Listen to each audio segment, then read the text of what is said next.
देखो कल लास्ट में अपन ने ये सीखा था कि डिस्टेंस कैसे फाइंड करते हैं 3D के अंदर।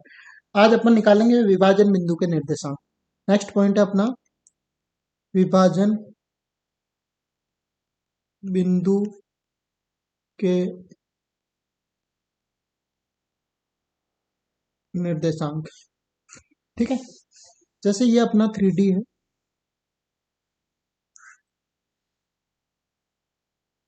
यहाँ पे आपका x है, यहाँ y और यहाँ पे z। अब कोई पॉइंट है कोई पॉइंट ले लेते हैं अपन इसके अंदर, ए बी कोई पॉइंट। उस पॉइंट ए बी के अंदर जैसे मैंने यहाँ पे ए है और यहाँ पे मैंने एक पॉइंट बी ले लिया। ये 3D के अंदर बात करें, इसके coordinate x1 y1 and z1, इसके कोऑर्डिनेट है x2 y2 एंड z2। तो अब इन दोनों के बीच में यदि इंटरसेक्शन हो, ऐसा कोई पॉइंट हो जो इनको विभाजित करे, है ना, तो उस पॉइंट के कोऑर्डिनेट आपको कैसे पता करना है। ठीक है, तो मान लेते हैं यहाँ पे ये कोई पॉइंट है देखो, ये पॉइंट ए है आपका, ये पॉइंट बी है। इसके कोऑर्डिनेट है x1 y1 and z1, x2 y2 और z2। तो दो टाइप के विभाजन होते हैं, एक होता है आंतरिक विभाजन, मैं इसको रफ कर देता हूँ ना।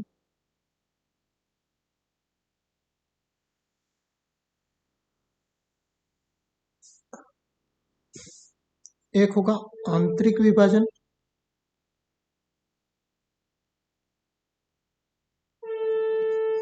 एक होगा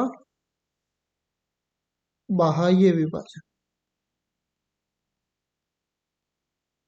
है ना, इंटरनल और एक्सटर्नल। तो आंतरिक विभाजन में क्या होता है, जैसे ये कोई अपनी ए बी लाइन है और इसको कोई पॉइंट यहाँ से, जैसे ये टोटल ऐसे मान लेते हैं कि एज्यूम करते हैं ये 6 सेंटीमीटर की लाइन है और आपको जो m रेशियो n है, मैं ऐसे बोल देता हूँ कि m2 है और ये n 4 है, तो ये हो गया 1/2 रेशियो, है ना। तो आपने इसको टोटल 6 को इंटरनली डिवाइड किया, है ना, इंटरनली डिवाइड किया। टोटल 6 था, उसमें से 2 इधर रखा और 4 इधर रखा, तो ये हो गया इंटरनली डिवाइड, है ना।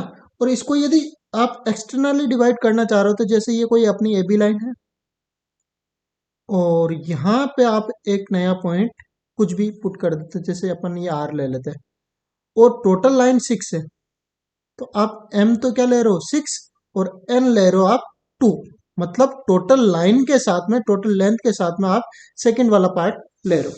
समझ गए, टोटल के साथ में यदि छोटा सा पार्ट लेके चल रहे हो तो वो बाह्य विभाजन हो गया, और आंतरिक में क्या होगा कि वापस दोनों का सम करोगे तो टोटल लेंथ आएगी। क्लियर। चलो अब इन दोनों के अलग अलग फॉर्मूले में बता देता हूँ। यदि इस पॉइंट का कोऑर्डिनेट आप एक्स वाई जेड लेके चल रहे हो, इसी पॉइंट के आप कोऑर्डिनेट एक्स वाई जेड लेके चल रहे हो, ये टू, ये जो थे ना, ये मैंने एज्यूम किए हैं, ठीक है, इनको अब आप फॉर्मूले में यूज नहीं कर। अब देखो, इंटरनली के निर्देशांक होंगे आर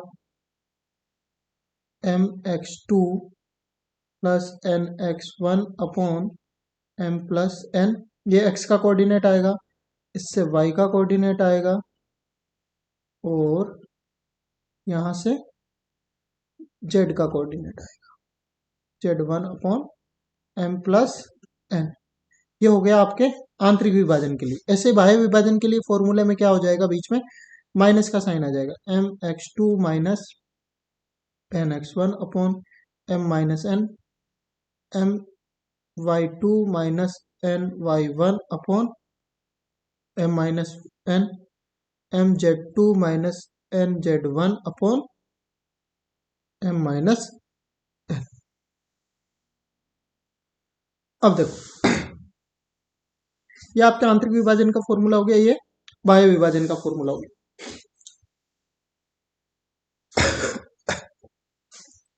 अब इस पे अपन क्वेश्चन करते हैं ना। अब यहाँ पे देखो, आपने 10th तक यहाँ तक पढ़ा हुआ था, 10th क्लास में आपने इतना सा फॉर्मूला पढ़ा था। अब एक्स्ट्रा में यहाँ पे 3D के अंदर क्या हो गया, जेड है, तो ये जेड लेके चल रहे हैं, और यहाँ पे प्लस और माइनस का इसलिए है क्योंकि देखो यहाँ पे टोटल लेंथ में से यदि ये वाला पार्ट हटाओगे तो सेकंड वाला पार्ट आएगा ना, तो माइनस कर रहे हैं। और इसमें ऐड इसलिए कर रहे हैं क्योंकि इसमें यदि ये ऐड करेंगे तो टोटल लेंथ आ जाएगी। चलो नेक्स्ट पे।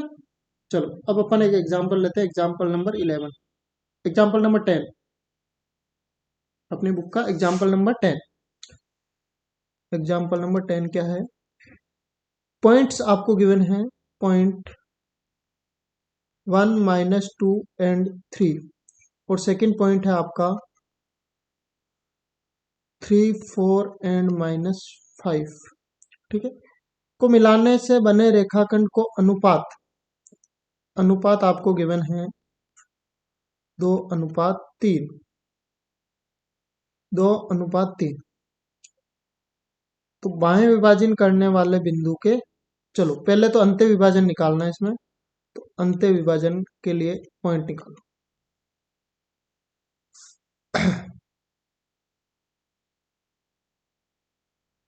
अब देखो, ये अपनी ए बी कोई लाइन है, इसको अपन पॉइंट ए ले लेते हैं, और इसको अपन क्या ले लेंगे, पॉइंट बी।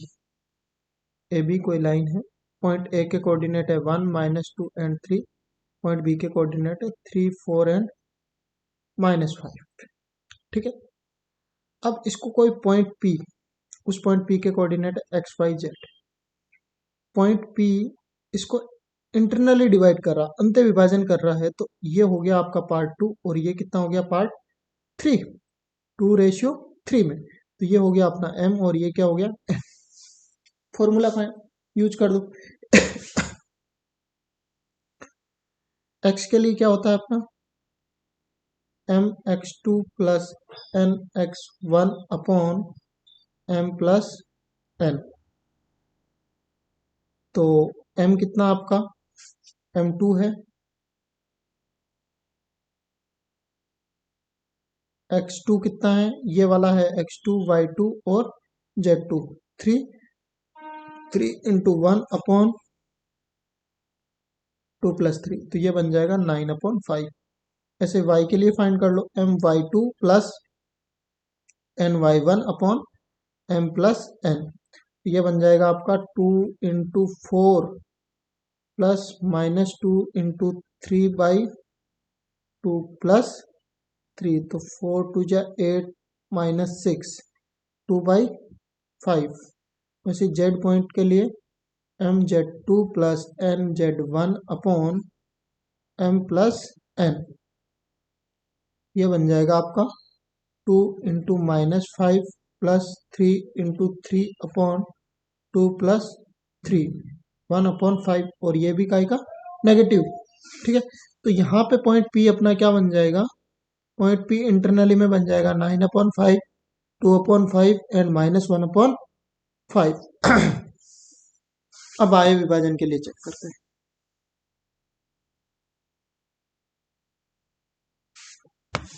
बाह्य विभाजन,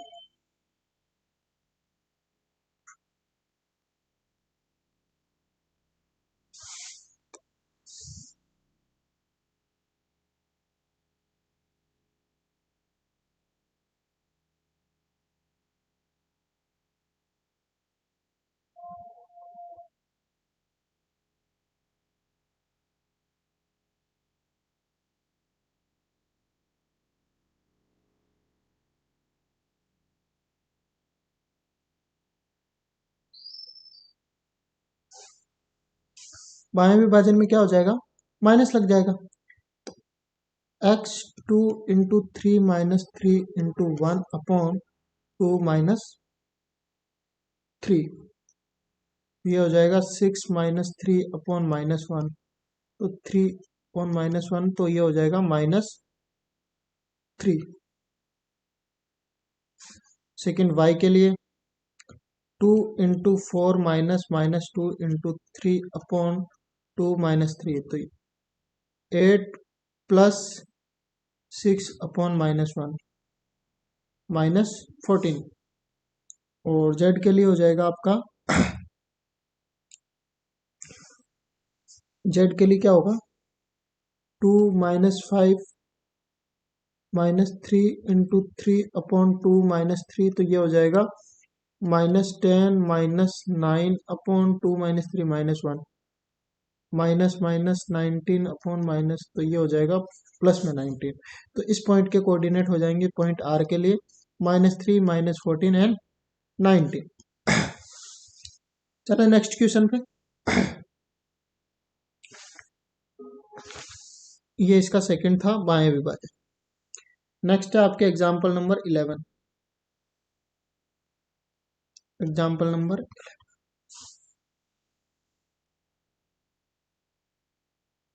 एग्जाम्पल 11 में क्या है, विभाजन सूत्र का प्रयोग करके सिद्ध कीजिए कि बिंदु, पॉइंट आपको गिवन है -4 6 एंड 10, 2 4 6 और 14 0 एंड -2 संरेख है,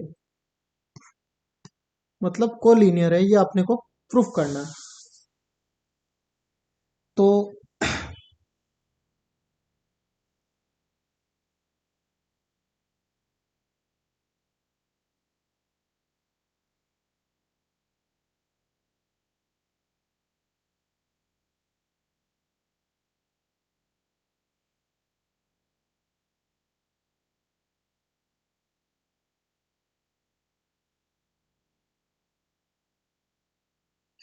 मान लेते हैं इनको कि इनको पॉइंट पी है वो इनको के अनुपात 1 में विभाजित करता है। ये अपन ए ले लेते हैं, ये अपन बी ले लेते हैं, ये अपना पॉइंट पी ले लेते हैं। ठीक है, माना पॉइंट पी ए बी को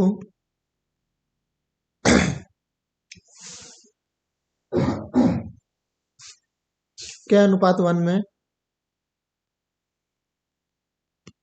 विभाजित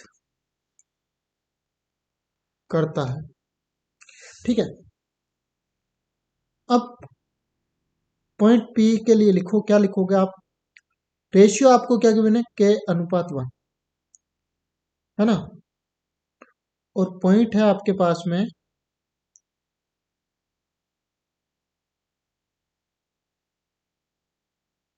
इनको तो एबीसी लेना है आपको। ठीक है, ए बी एंड सी।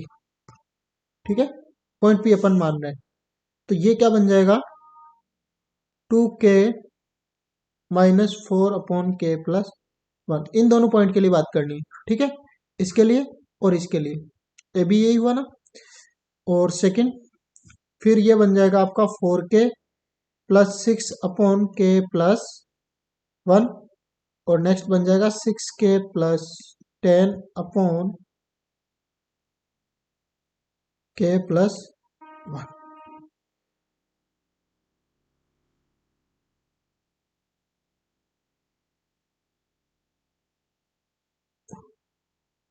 अब देखो आपने क्या किया, ये अपनी ए बी कोई लाइन है और इसको कोई पॉइंट पी ऐसा मान लिया कि ये इसको के अनुपात 1 में विभाजित कर रहा है। ठीक है, ये अपन ने एक नया पॉइंट फाइंड कर लिया। अब अपन क्या करेंगे, इस पॉइंट पी का जो कंपैरिजन करेंगे वो किसके साथ में करेंगे, पॉइंट सी के साथ में। यदि पॉइंट पी सी से मैच करता है ना, यदि पॉइंट पी सी से मैच करता है तो वो क्या हो जाएगा, इसके लिए संरेख हो जाएगा। ठीक है, चलो देखो कैसे करेंगे अपन। अपन क्या करते हैं कि ये जो x वाला पार्ट है इसका, ये y का पार्ट है और ये इसका z पार्ट है, तो इस x को इसके इक्वल पुट करते हैं। ठीक है, यदि बिंदु P बिंदु C के संपाती हो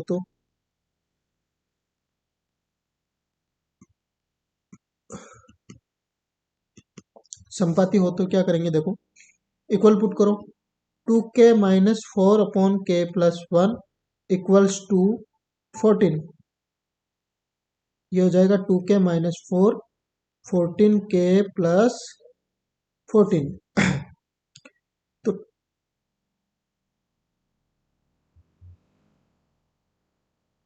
14k -2k -4 -14, तो ये हो जाएगा यहाँ पे माइनस प्लस 12k, और ये हो जाएगा -18।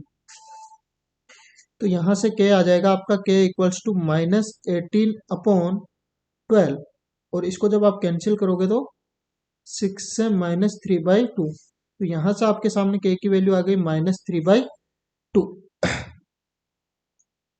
अब यदि ये वाली k की वैल्यू आप सेकंड वाले में पुट करते हो और y की वैल्यू आ जाए ये वाली, तो ये इसको सेटिस्फाई कर जाएगा। ठीक है चलो चेक करते हैं। k इक्वल्स टू -3/2 रखने पर, रख के देखो देखे, 4 -3/2 प्लस 6 अपॉन k+1, सोल्व करो इसको तो 2 -6 प्लस 6 अपॉन k+1, k कितना है -3/2, यहाँ पे भी -3/2, तो ये ऊपर कितना हो गया 0, और नीचे कुछ भी हो -3/2 + 1 होना तो 0 ही है। तो यहाँ से देखो ये इसको सेटिस्फाई कर गया। थर्ड वाले पॉइंट के लिए भी चेक करो एक बार। थर्ड वाला पॉइंट है अपना 6k -3/2 + 10 अपॉन -3/2 + 1, ये इससे कैंसिल होगा तो -3 इंटू -3 कितना आएगा -9, 10 -9 कितना आ जाएगा 10 -9 हो जाएगा, ये -3 नहीं है ना, 2 से 6 को डिवाइड किया 3 को इससे मल्टीप्लाई किया -9, 10 -9 हो जाएगा आपका +1, है ना। 1 अपॉन, यहाँ से इनका एलसीएम लो 2, तो ये हो जाएगा -3 + 2, तो ये ऊपर 2 को अपन भेज देते हैं तो नीचे आ जाएगा 2 -1, -1 से ये बन जाएगा -2। देखो वापस से सी वाला पॉइंट भी आ गया तो अब इसके लिए क्या करोगे आप, देखो टफ कर रहा हूं मैं इसको थोड़ा।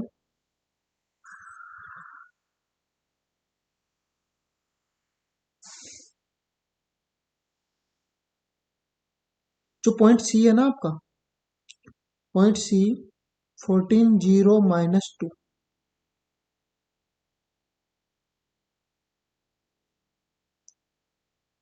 रेखा ए बी को 3:2 में बाह्य विभाजन करता है।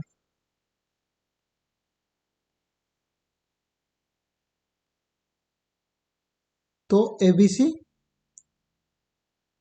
संरेख होंगे। ठीक है, जो पॉइंट सी है इनको बाह्य विभाजन कर रहा है तो ये एबीसी क्या हो जाएगा, संरेख हो जाएगा। ठीक है, देखो ये 3:2 कहाँ से आया, ये रहा यहाँ से, के अपन ने फाइंड किया ना, जो अपन के लेके चल रहे, वैसे रेशियो आपका के रेशियो 1 है तो अपन में लिख सकते हैं 1, और के की वैल्यू कितनी है -3/2, और रेशियो कभी माइनस में नहीं हो सकता तो ये 3/2, तो 3:2, इस टाइप से इसको चेक करना। चलो नेक्स्ट क्वेश्चन पे चले।